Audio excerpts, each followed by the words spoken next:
அனைவருக்கும் வணக்கம். Welcome to world village cookery channel. எல்லாரும் எப்படி இருக்கீங்க?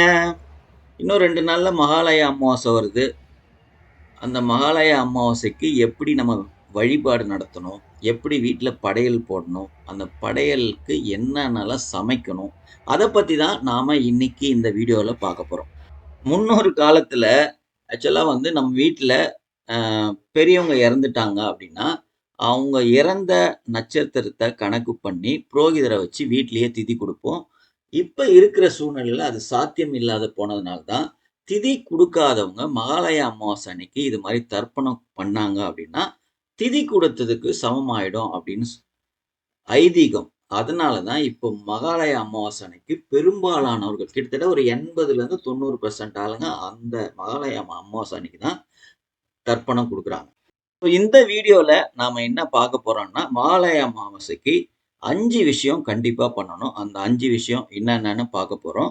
அதுக்கப்புறம் படையல் எப்படி போடணும்? படையலுக்கு என்னென்ன சமைக்கணும்? அதெல்லாம் இந்த வீடியோல பார்க்க போறோம்.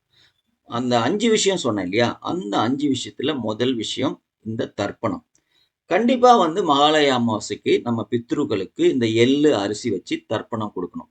அதனால தான் தர்ப்பணம் குடுக்கறதுக்கு கோயில்லயும், குளக்கரையிலயும் அவ்ளோ ரஷ் இருக்கு. ஆனா இப்ப இருக்கிற சூழ்நிலையில குளக்கரைக்கு போய் புரோகிதர வச்சு குடுக்க முடியாதவங்க, நம்ம இண்டிவிஜுவலாவே வீட்ல தனியா குடுத்துக்கலாம். அதுக்கான வீடியோ நான் போட்டிருக்கேன். அதனோட லிங்க் குடுக்குறேன். பார்த்து தெரிஞ்சுக்கங்க. அதே மாதிரி பசுவுக்கு அகத்திக்கீரை தானமா குடுக்குறது. இதுவும் கண்டிப்பா மகாலய அமாவாசைக்கு பண்ணணும். ஏன் பசுவுக்கு அகத்திக்கீரைய குடுக்கணும் அப்டின்னா, பசுவுக்கு அகத்திக்கீரை தானம் பண்ணா, வீட்ட தேடி அதிர்ஷ்டம் வரும் அப்டின்னு சொல்லுவாங்க.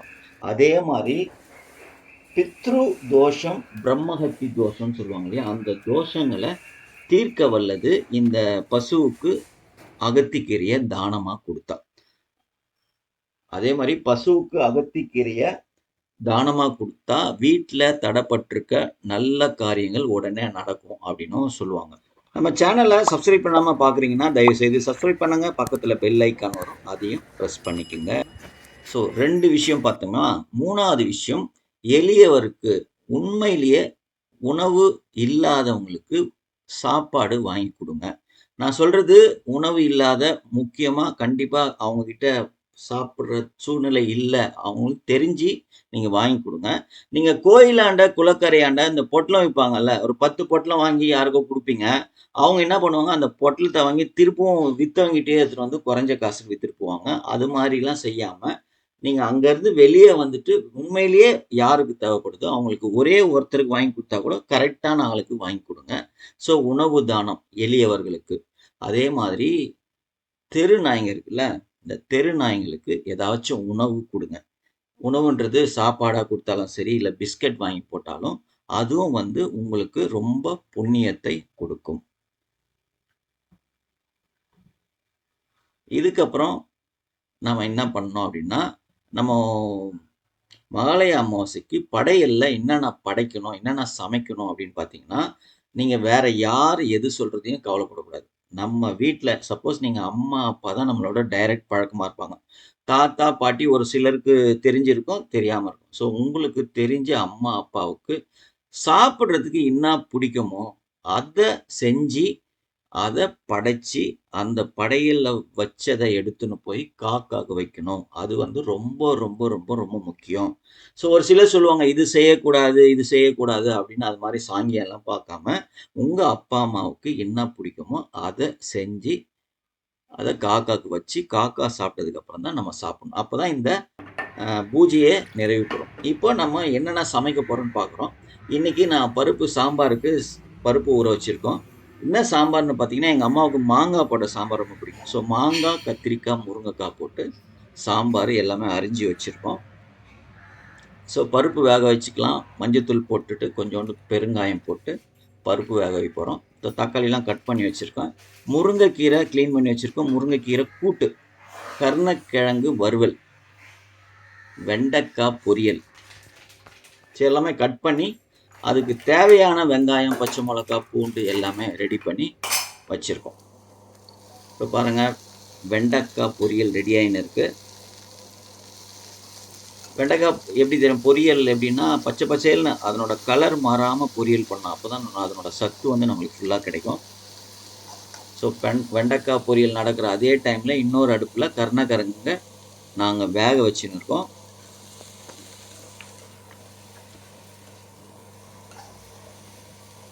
கருணக்கிழங்கு வெந்ததுக்கு அப்புறம் அதை சின்ன சின்ன பீஸாக கட் பண்ணி மிளகாத்தூள் உப்பு போட்டு அப்படியே தோசை தவாவில் வச்சு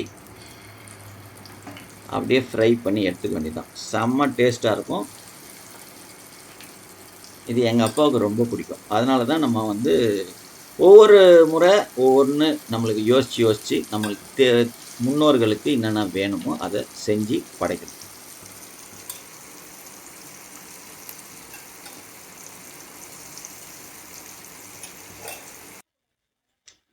இப்போது ரசமும் ரெடி ஆயிடுச்சு. கொதிக்கிறதுக்கு முன்னாடி அதை இறக்கிடணும். அப்புறம் முருங்கைக்கீரை கூட்டு. முருங்கைக்கீரைக்கு கூட்டு கூட பருப்பு சேர்ப்போம். சாம்பாருக்கு வேக வைக்கும் போதே பருப்பு வேக வச்சுட்டு பருப்பு நெய்க்கு தனியாக கொஞ்சம் பருப்பு எடுத்து வச்சுருவோம். அதே மாதிரி முருங்கைக்கீரைக்கு கொஞ்சம் பருப்பு தனியாக எடுத்து அதை இதோடு சேர்த்து முருங்கைக்கீரை பருப்பு போட்டு கூட்டு. ஸோ ஒரே பருப்பு வேக வச்சு சாம்பார், கூட்டு, முருங்கைக்கீரை கூட்டு, அப்புறம் பருப்பு நெய். அப்புறம்னா இது முக்கியமான விஷயம் சொய்யம் அப்படின்னு சொல்லுவோம். இந்த அரிசி உளுத்தம் பருப்பை 2 மணி நேரம் ஊற வச்சுட்டு நல்லா மைய அரைச்சி அதில் வெல்லம் போட்டு கொஞ்சம் முந்திரி பருப்பை பொடி பண்ணி போட்டு இது மாதிரி சின்ன சின்ன உருண்டையாக எண்ணெயில் போட்டு வறுத்து எடுக்கணும். உண்மையிலே செம்ம டேஸ்ட்டாக இருக்கும். ஃபஸ்ட் கிளாஸாக இருக்கும். சுட சுட சாப்பிட்டிங்கன்னா பயங்கர கிறிஸ்பியாக ரொம்ப அருமையாக இருக்கும். எங்கள் அம்மாவுக்கு ரொம்ப பிடிச்ச விஷயம். எங்கள் வீட்டில் எல்லாருக்குமே இந்த சொய்யம் பிடிக்கும். அதனால படையல் அப்படின்னா ஒரு சிறப்பான ஒரு படையல் நாங்கள் படைக்கிறோம் அப்படின்னா அதில் வந்து கண்டிப்பாக சொய்யம் இருக்கும். இது சூடாக சாப்பிட்ணுன்னு இல்லை, நீங்கள் ஆறிட்டு சாப்பிட்டா கூட நல்லாயிருக்கும். எடுக்கும்போது பார்த்தீங்கன்னா இந்த குலோப் ஜாமுன் கலரில் இருக்கும், இந்த டார்க் ப்ரௌனில். இப்போது வடை பார்த்தீங்கன்னா எங்கள் அப்பாவுக்கு என்ன மாதிரி வடை பிடிக்கும் அப்படின்னா பருப்பு வடைன்னு சொல்லுவோம். இந்த கடலைப்பருப்பு உளுத்தம்பருப்பு ரெண்டும் ஈக்குவல் ரேஷியோவில் போட்டு ஊற வச்சு ஒன்றும் பாதியமாக அரைக்கணும். ரொம்ப நைஸாக அரைக்கக்கூடாது. ஒன்றும் பாதியமாக அரைச்சி அதை சுட்டு எடுத்தோன்னா நல்லா பயங்கர கிறிஸ்பியாக இருக்கும். கொஞ்சமாக சாஃப்டாக இருக்கும். செம்மையாக இருக்கும் சாப்பிட்றதுக்கு. அதான் பருப்பு வடை அப்படின்னு சொல்லுவாங்க. எங்கள் அப்பாவுக்கு ரொம்ப ரொம்ப பிடிச்சிது. அதனால தான் இந்த வடையை இன்றைக்கி செய்கிறோம். இது மாதிரி நம்மளுக்கு யாருக்கு நம்ம படைக்கிறோமோ அவங்களுக்கு பிடிச்ச ஐட்டம்ஸை செஞ்சு படைத்தோம் அப்படின்னா நம்மளுக்கும் ஒரு திருப்தி இருக்கும்ல. கூடவே அதே சூட்டோட அப்பளம் வத்தல் வறுத்துக்கலாம். அப்பளத்துக்கு பதில் நாங்கள் வத்தல் வறுத்துருக்கோம். இப்போ பாயசத்துக்கு சேமியாவை இது மாதிரி நல்லா வறுத்துட்டு பால் கொதித்த உடனே சர்க்கரை போட்டு வறுத்த முந்திரி திராட்சையை போட்டு சேமியாவையும் போட்டு வேக வச்சு இறக்கணுன்னா அருமையான சேமியா பால் பாயசம் ரெடி. ஸோ நம்மளுக்கு படையலுக்கு தேவையான எல்லா பொருளும் எல்லா ஐட்டமும் செஞ்சிட்டோம். இப்போது நம்ம படமும் எல்லாம் தொடச்சிட்டு விளக்கு சாமான் தொடச்சிட்டு பூஜைக்கும் எல்லாமே ரெடி பண்ணிவிட்டு விளக்கு கூட ஏற்றிட்டு ரெடி பண்ணி கரெக்டாக வச்சுருக்கோம். இப்போ நம்ம படையல் போட வேண்டியது தான். ஸோ எங்கள் வீட்டில் பார்த்தோம் அப்படின்னா ஒரு சின்ன பூஜை அறை தான், பெருசுலாம் கிடையாது. நாங்கள் வந்து அதனால் 3 இலை தான் போடுவோம். எங்கள் வீட்டில் நாங்கள் 3 பேர் தான். ஒரு சிலர் வீட்டில் 5 பேர் இருந்தாங்கன்னா 5 இலை போடலாம். ஒத்தப்படையில் போடணும், 7 இலை கூட போடலாம். அது வந்து ஒவ்வொருத்தர் வீட்டில் ஒவ்வொரு பழக்கம் இருக்கும். உங்கள் வீட்டில் என்ன பழக்கமோ அந்த பழக்கத்துக்கு ஏற்ற மாதிரி நீங்கள் படையல் இலை போடுங்க. நாங்கள் எங்களோட ரூமும் சின்னது. நாங்கள் சாப்பிட்றதுக்கும் இலை படைச்சிட்டு அந்த இலை காற்றுன்னு வரக்கூடாது, வீணாகவும் போகக்கூடாது இல்லையா? அதனால் கரெக்டாக 3 இலை போடுவோம். என்னென்னலாம் செஞ்சோமோ அதெல்லாம் 1 பை 1 அழகாக இலையை சுற்றி வச்சுட்டு சுட சுட சாதம் போட்டு அது மேலே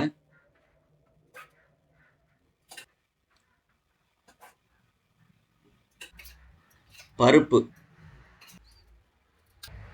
அப்படியே காய்ச்சின நெய்யும் ஊற்றிட்டு சாம்பாரை அந்த காயோடு சேர்த்து என்னென்ன காய் போட்டிருக்கோம், கத்திரிக்காய், முருங்கைக்காய், மாங்காய், கொஞ்சமாக சாம்பார் ஊற்றிங்க. இல்லைன்னா அது இலையில ஒழுவும். நம்ம அப்புறம் சாப்பிடும் போது கூட சேர்த்துக்கலாம். கடைசியாக ஒரு கிளாஸில் பாயசத்தை வச்சுட்டு அவ்வளோதான், எல்லாமே ரெடி ஆயிடுச்சு. இப்போ நம்ம படைக்க ஆரம்பிக்கலாம்.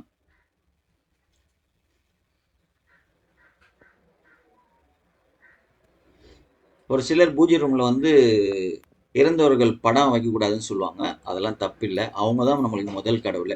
ஸோ முதல்ல வந்து நம்ம ஊதுவத்தி கொளுத்திட்டு, இந்த அமாவாசை பூஜையில் வந்து நம்ம முன்னோர்களோட படத்துக்கு தான் முதல்ல காமிக்கணும். அதுக்கப்புறம் தான் சாமிக்கு. அதுக்கப்புறம் சூரிய பகவானுக்கு வெளியே வந்து சூரிய பகவானுக்கு காமிச்சிட்டு, பூஜை ரூமில் இருக்கிற படத்துக்கு சாமிக்கெல்லாம் காமிச்சிட்டு, ஊதுவத்தியை வச்சுட்டு, அதுக்கப்புறம் கற்பூரம் ஆரத்தியை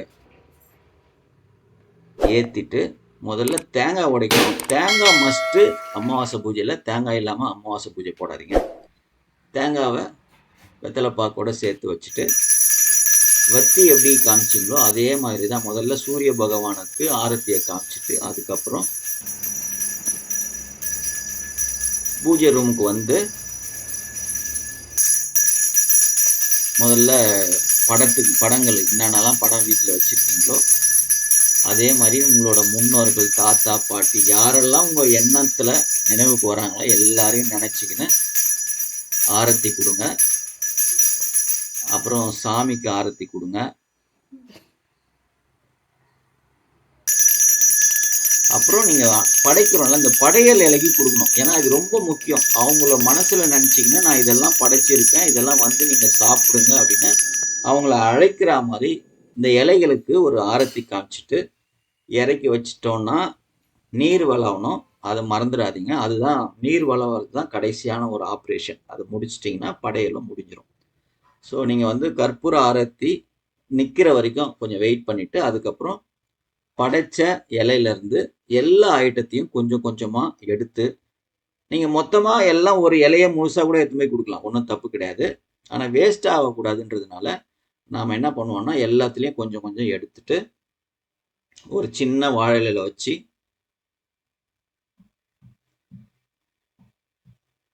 கடைசியாக ஒரு பாயாசத்தையும் வடை பாயசம் எல்லாத்தையும் இதோட சேர்த்துட்டு நம்ம வெளியே எடுத்துன்னு போய் காக்காவுக்கு குரல் கொடுக்கணும். நல்லா சத்தமாக குரல் கொடுக்கணும்.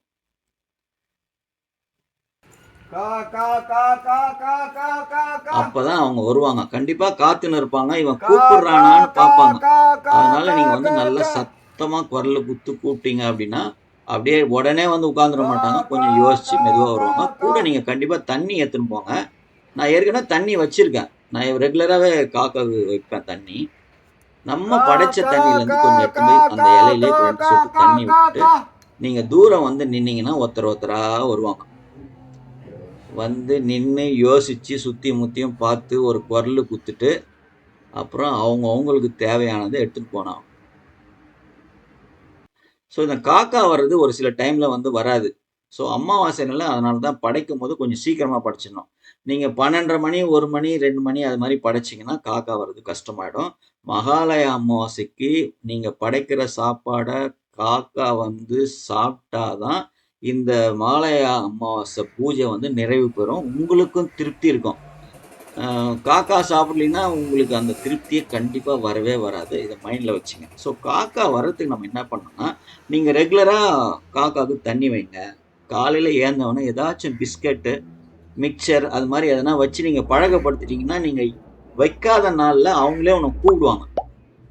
தம்பி என்னடா இன்னும் வைக்கல, பிஸ்கட்டை காணோம், மிக்சரை காணோம்னு அவங்களே கூடுவாங்க.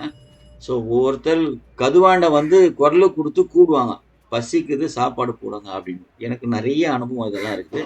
ஸோ நீங்கள் வந்து ரெகுலராக எது சாப்பிட்டாலும் உங்களுக்கு அதை ரெகுலர் பண்ணிட்டீங்க அப்படின்னா இந்த காக்கா வர்ற பிரச்சனை உங்களுக்கு இருக்கவே இருக்காது.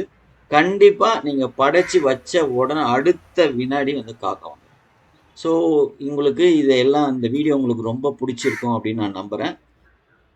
இந்த வீடியோ உங்களுக்கு பிடிச்சிருந்ததுன்னா லைக் பண்ணுங்கள், உங்கள் நண்பர்களுக்கு உறவினர்களுக்கு ஷேர் பண்ணுங்கள். முக்கியமாக நம்ம சேனலை சப்ஸ்கிரைப் பண்ணுங்கள். பக்கத்தில் பெல் ஐக்கான் வரும், அதையும் ப்ரெஸ் பண்ணுங்கள். மீண்டும் அடுத்த வீடியோவில் பார்க்கலாம். நன்றி, வணக்கம், பை.